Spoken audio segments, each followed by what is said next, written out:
Hi, welcome to The View from here. I'm Matt Driskill in Singapore. Today we've got a special guest from Kabul in Afghanistan. We're speaking with Lynne O'Donnell. She's an author, award-winning journalist, war reporter, and an old acquaintance of mine from the Foreign Correspondents Club in Hong Kong. Lynne won the 2011 Amnesty International Human Rights Press Award for her series of stories on Afghan women. In 2017, she became a fellow at the Dart Center at Colombia Journalism School, which is my old alma mater in New York. And she's got an MA in War Studies from King's College in London. Her book on her time in Iraq, High Tea in Mosul, was published in 2008. Lynne, welcome to The View from here. Hello, Matt. Thanks for having me. It's good to see you. It's been a long time. I miss Hong Kong, but probably not enough to move back now. Well, Hong the way it used to be. Yeah, it's a lot different. Lynne, as I mentioned, you're back in Kabul now to cover the pullout by NATO forces. We've been reading a lot lately about gains made by the Taliban, about taking territory, but then probably giving it back in some respects. They were taking more in the north. The president of the country was in Washington, I think, last week. What are you seeing on the ground happening as we speak, and what are you covering these days? Well, you're right, Matt. I came to Kabul this time to cover the drawdown and the impact of President Biden's decision to take all the US troops out after 20 years. You know, the deadline for them all to leave is September the 11th. So it brings the war full circle because the attacks on the United States on 9/11/2001 that was the incident that prompted the invasion of Afghanistan in the first place. So it's coming full circle. I haven't been here for just over 4 years, so I thought it was a good time to refamiliarize myself with a story that I was very much involved in covering for a long time. And I've come at a time when there is a great fear, uncertainty, trepidation amongst ordinary Afghan people. Even at the top levels of government, there was a surprise that Biden was going to stick with the deal that Donald Trump did as president directly with the Taliban and draw down to zero. And there is a lot of trepidation about what that means. So the Taliban have taken it as a victory. They decided that in doing this deal with Donald Trump that they had beaten the new imperial power and that they've won here. And so this has given them a morale boost and an impetus to become pretty vicious on the battlefield. It's a very, very hot summer. And they have gone up north, you're right. The war spiked up a little bit in Kandahar and Helmand, which is their traditional ground, in probably April. But it coincided, as it does seasonally every year, with the poppy harvest. The Taliban makes about $500 million a year from just the poppy that comes out of the ground in the south. So there's always a hot war down there when they're making sure that the routes to get the poppy out are clear for them. So that should have been no real surprise. It was spun as their offensive, but the offensive of note is taking place up north, which is not the traditional Taliban heartland at all.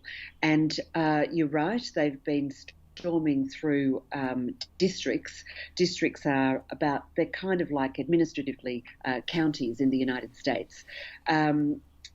They've taken a lot of ground, but as I said, only districts. They're not taking provinces, they're not taking provincial capitals. They're worrying the edges of some big cities. But when the Taliban go in and take territory, they put up a flag, take some photos, put a video on their website and say, you know, here we are. But they don't hold. They don't hold for long. They never provide civic services. All it is disruption and destruction and killing. That's all they do. But that's what's happening up in the northern parts of the country at the moment. We're gonna talk about a lot of that a little bit later on. I want to ask sort of I guess it could be considered a philosophical question, although I'm not really known for my philosophies these days. You mentioned, of course, 9/11, 2001, and it actually was the mission to find bin Laden and kill him. Of course, we all know what happened. He escaped, ended up in Pakistan. It's been the longest running war in U.S. history. A lot of people say, should we have invaded? Should the U.S. have invaded? And with that same line, they say, yes, of course we should have, in order to stop Al-Qaeda and the people that were giving them shelter. But then it kind of shifted to what Republicans hate to call, which is nation building. That, of course, has always been difficult if you look what happened in Iraq and elsewhere. Should the U.S. be staying? I mean, is it the right decision to pull out now, in your opinion? I'm a little bit torn about that one, Matt. After 20 years, if not now, when? The United States has spent an enormous amount of money and lost more than 4,000 troops here. 2,000 troops. The Brits lost 400 and something. There's been a lot of blood spilt here. But if you don't leave, the big question is, when are the Afghans going to be able to do it on their own? Well, one answer to that is that they've been pretty much doing it on their own since 2014, when the combat missions were drawn down. The international troops had not been fighting on the front line. They've been aiding and assisting the Afghans doing the bulk of the fighting. What they have been doing, though, is providing an air force and air support and air assets, and hundreds of mostly American private contractors have been involved in helping the Air Force build, train maintenance, maintain the planes, build maintenance facilities across the country. And after Biden's decision, that all started to wind down a little bit as well, up until recently, when it became pretty obvious that without the Air Force, there was really no advantage that the Afghan fighting forces had on the ground. Air support really does give them the edge. And so you mentioned before that President Ashraf Ghani and some of his senior cabinet members went to Washington to meet with Biden and some of his senior people, Anthony Blinken, Jake Sullivan, to talk about what comes next. And what comes next is the Americans have finally, after making the announcement some time ago that they would draw it down, have said that we will continue to provide financial and logistical support for the Afghan government and the Afghan forces. And I think that will make a difference, not only in morale amongst the people and the fighting forces on the Republic side, but it will make a difference on the ground as well. And that's what's sorely needed at the moment. Yeah, I think they said they were going to... So your question was about, is it the right time to leave? Is it like I said, if not now, when? As long as there is some in-kind support, I think that the Afghans will be able to do it by themselves, as they have mostly since 2014. Okay. Former President Hamid Karzai, who's absolutely no angel, we know that for sure. He said recently, I think it was quoted on Al Jazeera, he was saying that the U.S. basically failed in its mission to bring stability to the country, and he called the legacy of the U.S. in Afghanistan a quote, total disgrace and disaster. Think what you will about Karzai. I mean, is he right? Yeah, think what you will about Karzai, and I do. It's argy-bargy with him. I mean, one day he will say, it was great, I wish they weren't going, we wouldn't be who we are without them, and the next day he says that they're awful and they shouldn't have come here in the first place, and the Taliban are my brothers. This is Karzai. There are millions of children in school who weren't in school under the Taliban. The Taliban had 5 years here. Girls didn't go to school, women weren't allowed to work, women weren't allowed outside their homes. This is half the population you're talking about.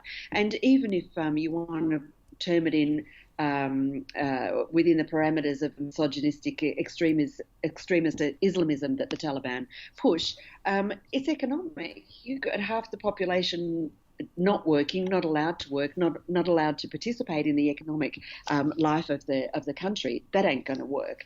They didn't create anything. Afghanistan was close to collapse anyway, and the Taliban knew that. Now they were punished, and I think that the Allies were right to come here. The Taliban had kind of become the ciphers for Al Qaeda here. They like to say it wasn't us, it was them. But this is a lips and teeth relationship, as the Chinese like to call close relationships. There is no separating Al Qaeda and the Taliban and the vicious Haqqani network, and there's no separating them from Pakistan's secret service either. It's a very complex and complicated mix, but the Taliban are still in very close.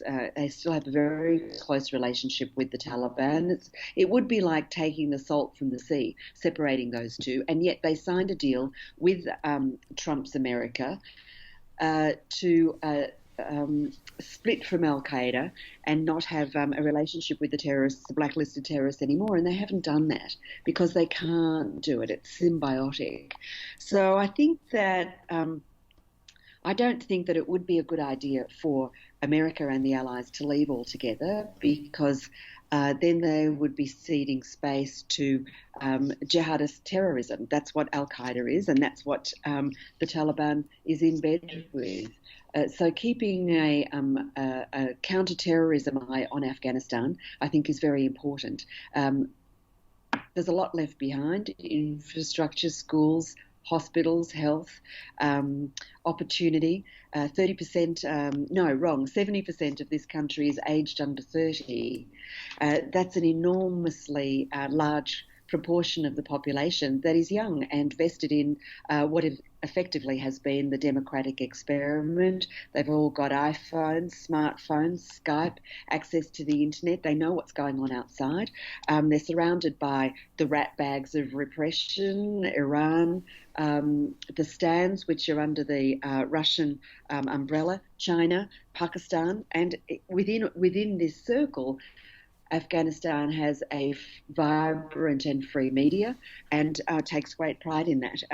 Free speech is in the Constitution. So, yeah, there's an awful lot. Saying that they came here and did nothing, it's wrong. There's a lot to be left behind and a lot to say. There's a lot that they're grateful for. It's true. Well, you got to consider the source of Karzai. I actually wanted to save this question for last, but you make me ask it now. Afghanistan has been called the place where empires go to die.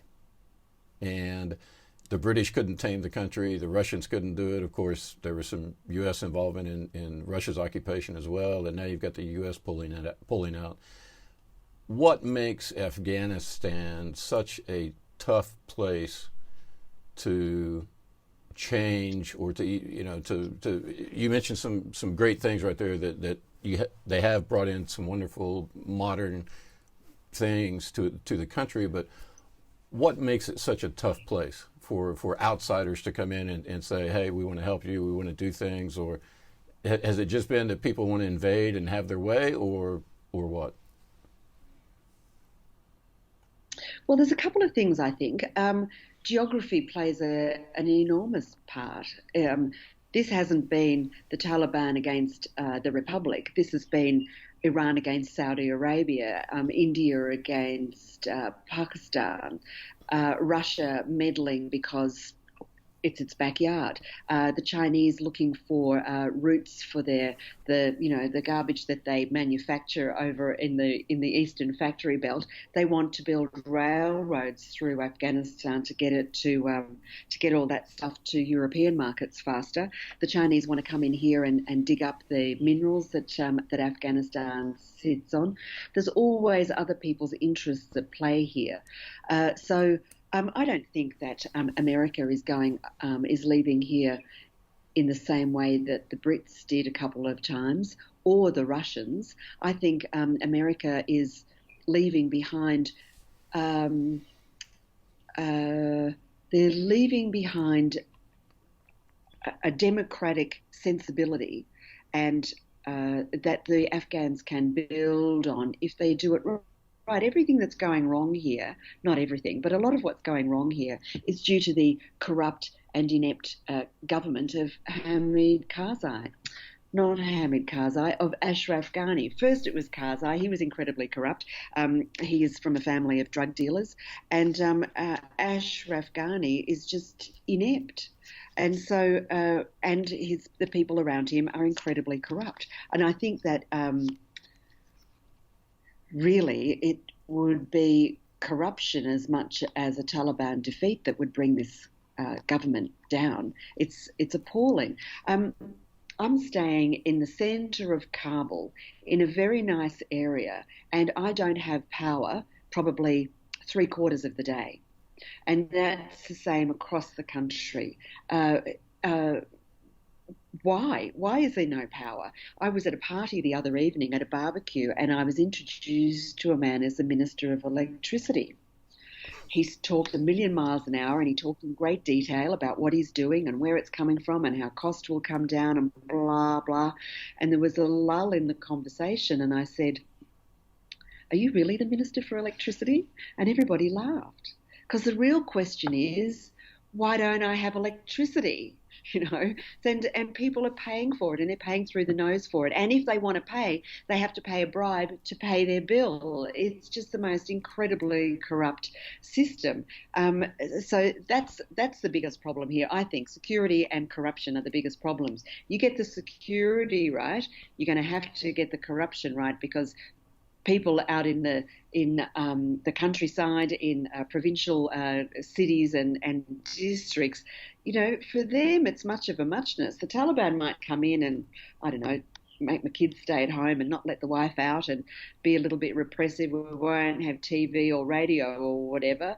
But it might not be as bad as the government, who they just take money off me for absolutely everything. For driving down the road, there'll be five checkpoints, and I have to pay every single one of them. And that's the government. If somebody gets a bicycle stolen or goes to report it to the police, they want a bribe to investigate. Well, the Taliban will just go arrest the guy and cut his hand off. I mean, it's rough justice, but it's justice that people can see happening. So there's a lot of dichotomies here.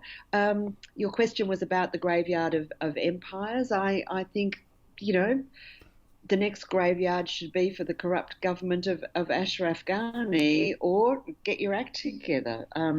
Why has it been so hard for people to come in and stay? The Americans never wanted to stay, but they leave a lot behind. It reminds me, when I lived in Sri Lanka during the Civil War there, I lived there for a year, and the NGO I worked for gave me a company car, and the guys who were there, who were the facilitators, they said, "Okay, Mr. Driskill, we need a couple of photographs from you and 500 rupees." And I said, "For what?" And they said, "Well, we need to get you a local driver's license." And I said, "Well, do I need to take a test or whatever?" And they burst out laughing. They said, "That's what the 500 rupees is for." Well, here in Afghanistan, we're going through the third wave of COVID, and it's really, really bad. But a lot of the contract workers who work in the Gulf are from Pakistan. Well, they're not allowed to fly directly to the Gulf anymore. So they're coming here and paying $45 for a negative PCR test, so that they can then get on a plane from Kabul and fly to their jobs in the Gulf. So I could get a negative PCR test down the road too for $45. Everything has a price. Yeah.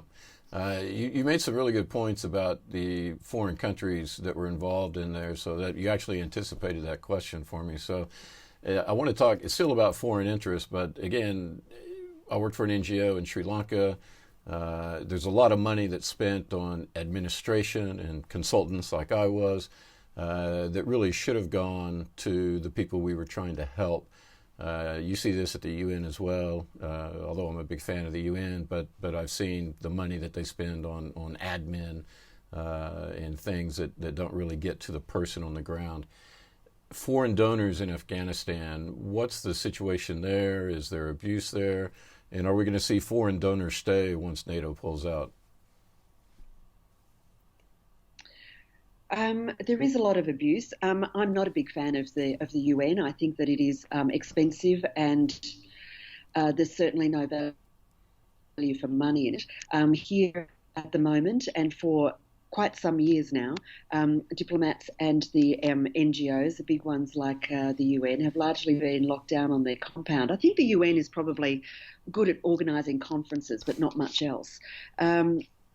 A lot of the money that comes in here as aid is what's called off budget. 40% of the money that goes to the government is on budget.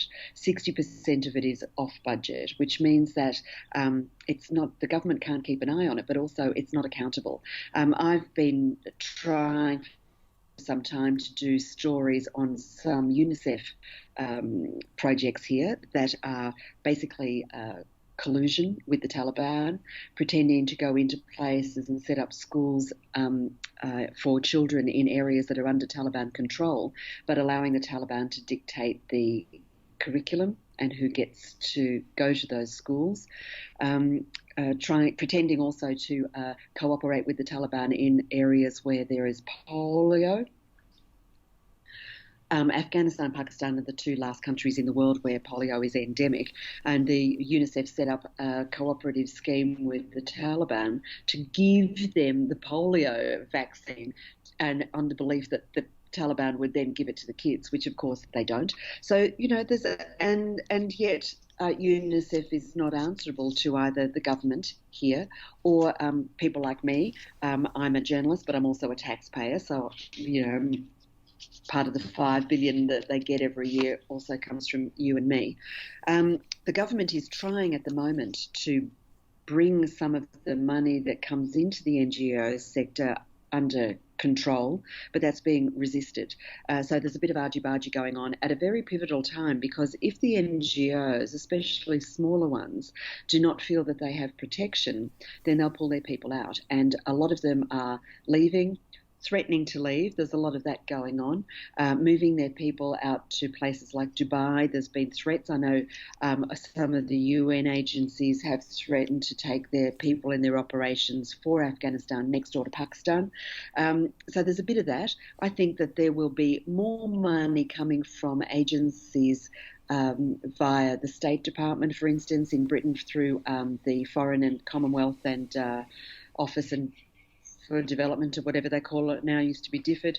I think there'll be a lot of cash available. But what the agencies don't do well is follow the money. And so that has enabled breathtaking levels of corruption. So as I said, I'm sitting in central Kabul and I don't have electricity for most of the day. And that's the same across the country. But, the power grid is funded by some of the big banks.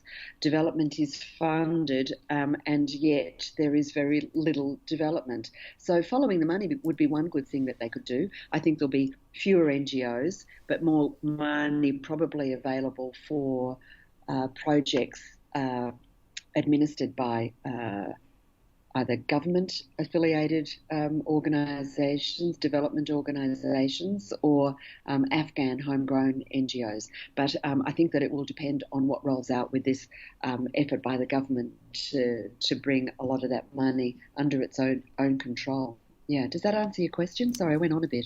Yeah, no, that's fine. I'm going to move on because I want to make sure we get plenty of time in to get. I want to go back to the women in a minute, but. Let me ask you about the conduct of the war as well. You've been there before. You said you were there 4 years ago. And when it comes to the conduct of the war, there have been some fairly significant war crimes accusations. Australia's SAS had, they came out a few months ago and with accusations that they had committed war crimes. Of course, the US has been accused of war crimes as well, the intelligence agencies with everything that was going on. And some people say, well, it's bad things happen in war and this is to be expected. Is there something deeper that you think occurred in Afghanistan that caused these things, especially when these soldiers were there to ostensibly to protect the Afghans from the bad guys? You're talking about the psychology of young men who go to war, right? I think that there has been an othering of Afghanistan and Afghan people for a very long time. I have a friend here. He's in town at the moment. He works for the Times, and he came here a few months ago, and he wrote a very nice story about the murder in the street of two women judges, and he spoke with the children of one of them, and he just, he did it really nicely, and it was a way of illustrating there was a targeting campaign by the Taliban at the time. Journalists, civil society workers, professional women working in justice were being shot in the street. It was a terror campaign.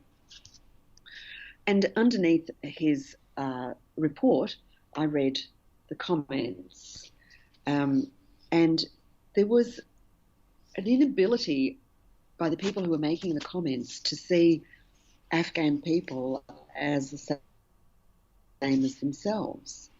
They deserve it.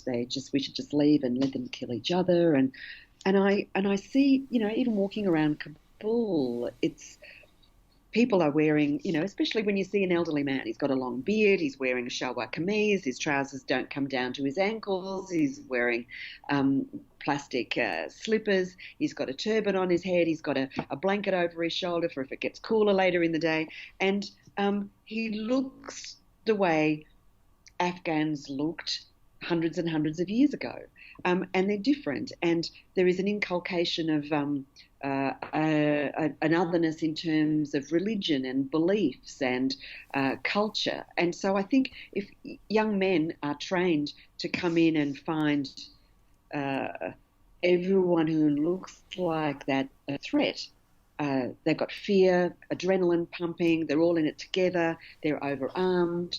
If they don't understand the culture, they don't understand why people are reacting to them the way they react. I think that all of this it leads up to this dehumanization, if you like, of Afghan people, and in those circumstances, we can't be surprised by stories of children being shot as they tend the donkey in a wheat field, or elderly men being arrested and handcuffed and thrown in rivers. So that's another thing that I've been hearing lately. War is hell, we know that, but I do think that there has been an othering of Afghans and Afghan people and Afghan culture, rather than an education of people who come here armed, that these people are just exactly the same as we are in every way, except, I don't know, the way they dress, their language, a little bit of their culture. They all love their kids, they all like to eat kebabs. It's just, they're just people, and I think the dehumanization of people is what leads to war crimes. Okay. Let's shift gears for a minute. You touched on this a little bit earlier. You got an award for a series of stories on Afghan women. And I think you made some really good points earlier, and I just want to reiterate those. What's in store for women and the girls who got a taste for school for the first time? How are things going to change for women in the country? As an outsider who's never been there, I'm guessing the Taliban, I think you've talked before about the Taliban is going to have a role in whatever government is there, but are they going to be satisfied with just a piece of the action and not the whole game? And what is going to happen to women? What is the fate of women and girls in the country going forward? Well, a couple of weeks ago, I had a long conversation on Skype with the spokesman for the Taliban, and I asked him, what everyone's saying that the Taliban has changed. The guy who's been in charge of the negotiations for the United States, Zalmay Khalilzad, is also often at great pains to say the Taliban are different. They're not different. They want the segregation of men and women, girls and boys. They want women in full hijab when they're in public. They want to control the media. Freedom of speech will be a thing of the past. So I think that, and they say this publicly, I don't think for a second that the Taliban are going to storm in, take over the airport. It's not going to be a Saigon situation and, start forcing men to grow beards and beat women if they show their ankles. But what you do have in these circumstances is a second guessing of what's coming. So I've been in places years ago where the Taliban had taken control of, let's say, lapis lazuli mines, 30 miles away. And women started wearing the all-covering burqa because they knew that the Taliban weren't too far away. In Kunduz, which is a city and a province up north, it's very conservative because there is a collusive relationship between armed, organised gangs up there and the Taliban. And so they wear full niqab, black, like ladies in the Gulf do, with just their eyes showing. So when there is an expectation and a fear that the Taliban are coming, there is a second guessing of what will make life easier.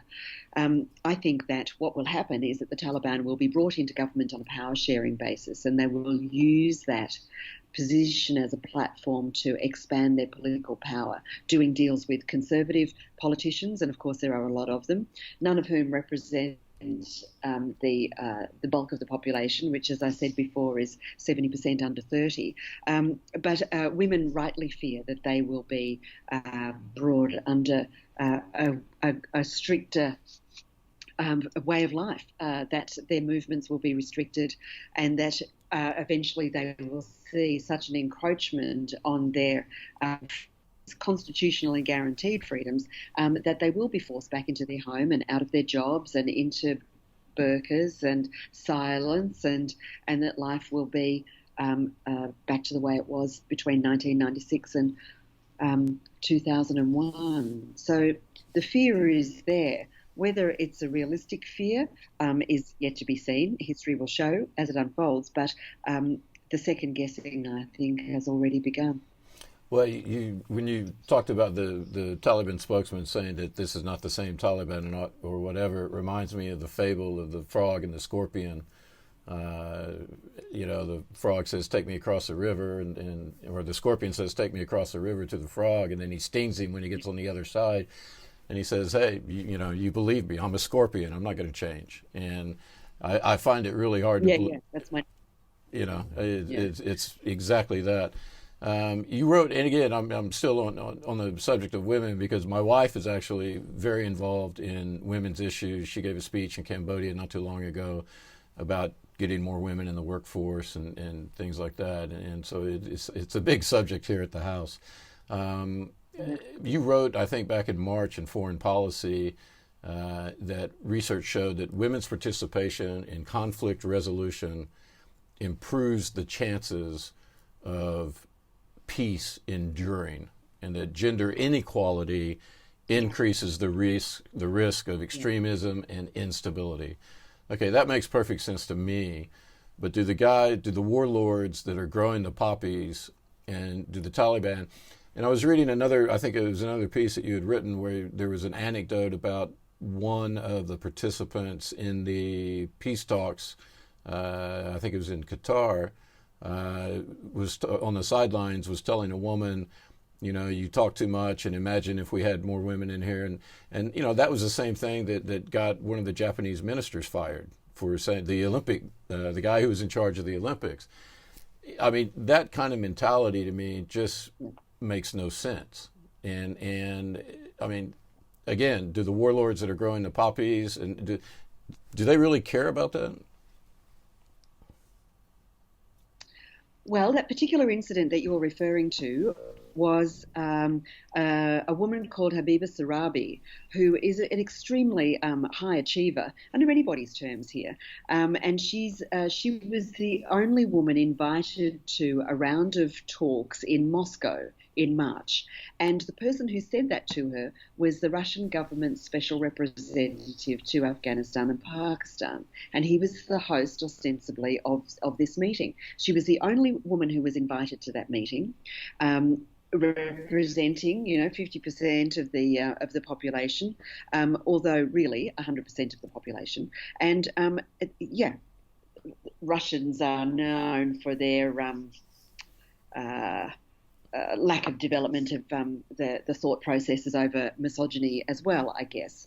But my feeling is that the women who are tasked to represent Afghanistan at the peace talks are not just representing women, they're representing the whole population, because you cannot have a move towards equality and gender, women's inclusion in anything unless you educate the men as well.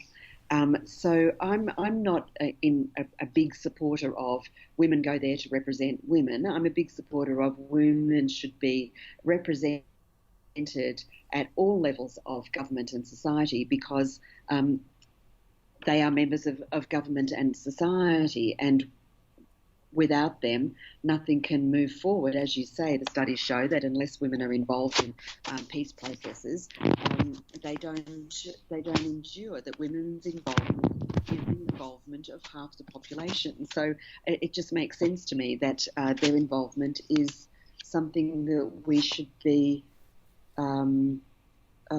expecting, taken for granted. Instead, we're encouraging it, hoping for it, and women are shouting about it, and that doesn't help either. I think it should just be part of the equation. Yeah. Lynn, part of the equation too is you got women on this side, and then we have women such as yourself, very accomplished women, very accomplished people who are covering the war. There are some people out there, the uneducated and the simple-minded, certainly not me, who would say, why in the world is a woman out there covering the war? But I've read my history, and there are famous female war correspondents. Of course, the one that comes to mind first for me is Claire Hollingworth, who helped break the news of World War II starting. And she used to sip a glass of wine at the FCC in the bunker there from time to time. You've got Martha Gellhorn, who was married to Ernest Hemingway, who we can talk about that later. You've got people like Margaret Bourke-White as well, who was a great photographer. In places like Iraq and Afghanistan, and I heard you talk about this on another interview you did the other day, does being a woman help or hinder you in covering the action? And also tell us about the book that you're working on along these lines. Does being a woman help or hinder? Well, I thought for a long time that it was a great help, because in conservative Islamic societies, it's very difficult for men to access women that they're not related to or haven't been introduced to by the relatives of. And for me, being a woman has given me access to that half of the population. I can go into people's homes, I can talk to the women, I can stop them on the street. It has given me a different perspective. It's not a help, but maybe if I was 6 feet tall, I wouldn't be thinking like this. But when you go out and you've got a flak jacket and a helmet and your backpack and your laptop and your day pack with your phones and your notebooks in it, that's when being a woman my size can be a little bit of a hindrance, because, carrying half my body weight of stuff is not really, well, nobody should have to do it, but when your body weight's only 100 pounds to start with, it's not good, right?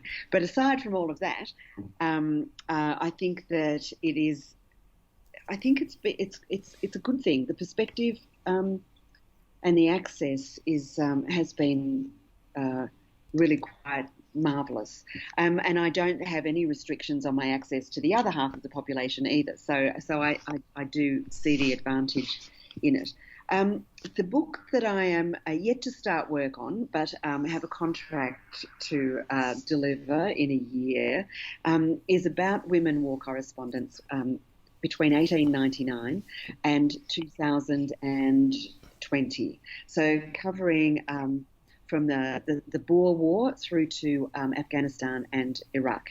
And I've chosen a number of high-profile women, Claire, of course, amongst them, because she did break the story of World War II starting, Martha Gellhorn, of course, and Margaret Bourke-White, but a couple of others. And I noticed at the D-Day commemorations a couple of weeks ago, there was a spike up in interest for Robert Cupper, Robert Capa's photos are very famous, the D-Day landings. But Robert Capa is the name of an amalgamation of work for two photographers, and one of them was Gerda Taro. And she and the chap that she worked with, whose name escapes me at the moment, how ironic, they wanted to get published in America, being the big money market. So they came up with this one name, Robert Capa, and they both published their work under that name. But now Robert Capa, the name is associated with one person famous for the D-Day landing photographs, and Gerda Taro isn't part of that mix at all. So what I'm hoping to do is draw some of that out and highlight women who I think have been trailblazers for people like me, and give them the light of day that they deserve. Because it's all very well for me to, just march on in and do what I want in a place like this. And I was in Iraq as well, in Afghanistan 2001. But there was a time when women were not allowed, just weren't allowed on battlefields. There was one woman in World War II who had to disguise herself as a soldier and got terribly sick in the trenches, was arrested as a spy and sent back to the UK and spent most of the rest of her life in a mental institution. So, there has been a price to pay along the way to getting to people like me who are able to do as much or more than the men can do, except carry stuff. Yeah, no, that's very interesting, and I'm glad you got the contract. I hope you got a big fat advance for that book, and you haven't spent it yet. It's not fat. No, I got a slender advance, but I will deliver nevertheless. Okay, Lynn. Last question. We're about out of time. It's sort of a people question. I mentioned earlier, I lived in the middle of a civil war in Sri Lanka when that was going on, working for an NGO, and I would be driving around the country, and we would see the bodies on the beach that had been mutilated and burned on tires, and you'd pass by a lagoon, and they would be, have half a dozen bodies floating there. So you would see all this utter horror and devastation, and then when you would stop in a local place to eat dinner that night, because you were trying to suss out the local foods and all of this, the people were overwhelmingly gracious and some of the nicest people that I had ever met in my life at that time. And I get the impression, I've never been to Afghanistan, so I don't know, but everything I've read and that I've seen is that, they're incredibly welcoming, they're incredibly hospitable, and they're pretty much the same as the rest of the world. They just want a peaceful place to raise their children, have a decent job or a chance to grow their crops or whatever. With the pullout now and with all the time that you spent there, can they look forward to any kind of peace, or is it another generation of struggle and pain and heartache for them? Well, peace is a long, slow process, and Afghanistan has been experiencing war and conflict for more than 40 years. So however long you want to say a generation is, 10 or 20 years, there are most people in this country, a lot, have never known anything but war and conflict. So they have to, as one of my friends put it a little while ago, they have to get used to not being at war. There is a trauma here amongst people that will take probably another generation to overcome. And violence and cruelty is a part of the daily landscape. The way kiddies treat animals, for instance, it's not that the people aren't nice. They're lovely and warm. And coming back this time as an independent person rather than being here as the boss of a big and busy news bureau has enabled me to have access to and enjoy the company of people I know as friends. And I can't tell you how warmly and graciously I am welcomed into the lives of the people that I know here. But that's different. Sitting in a cafe with your friends in Sri Lanka after having seen the evidence of carnage on the beach, it's not like the carnage imbues everything about people. They want to be human, and they are human, and they are lovely. It doesn't take away from the graciousness of the Afghan people that I know and meet. But what it does mean is that there is a deep, profound impact, psychological impact on the people in this country that's going to take quite some time to overcome. And that's besides people who've lost their legs or their arms or, who are obvious victims. They're all invisible victims. The injuries that they suffer are largely invisible if they're full-bodied, because war and violence are terrible, terrible things and do terrible, terrible things to people, and that's what has to be overcome. Yeah, does that make sense? Yeah, it makes perfect sense, and I think I heard you tell one interviewer that actually what Afghanistan needs to be invaded by an army of psychologists or psychiatrists or something like that. Yeah, I did. I said it to a friend of mine who works very high up in the security services here. I said, what you really need is to deploy 10 battalions of psychologists just across the country. And the other thing about it, though, is that whereas we in the West, I'm living in London at the moment, and this is very specific to Brits, they keep it all in, and we don't effuse. Somebody in the family dies, someone we know dies. There'll be 3 days of mourning and ritual and things organised around it. Then you have the wake, and then you move on. In Afghanistan, when people lose a member of their family or a close friend, they emote and they cry, and you'll say, look, I'm terribly sorry to have heard about your what happened to your uncle, and you get absolutely every single detail of what happened, and the crying and the sharing and the talking about it. So they do go through that unloading, but at the same time, everybody's doing it. Everybody has this awful trauma that they have to deal with, and that's going to be a long time in the processing, I think. Yeah. Okay, Lynn, we're out of time, so let me say goodbye to Lynne O'Donnell. She's an award-winning journalist. She's author of Haiti and Mosul. Thanks for joining me on The View from Here. Thanks, Matt. Thanks for having me.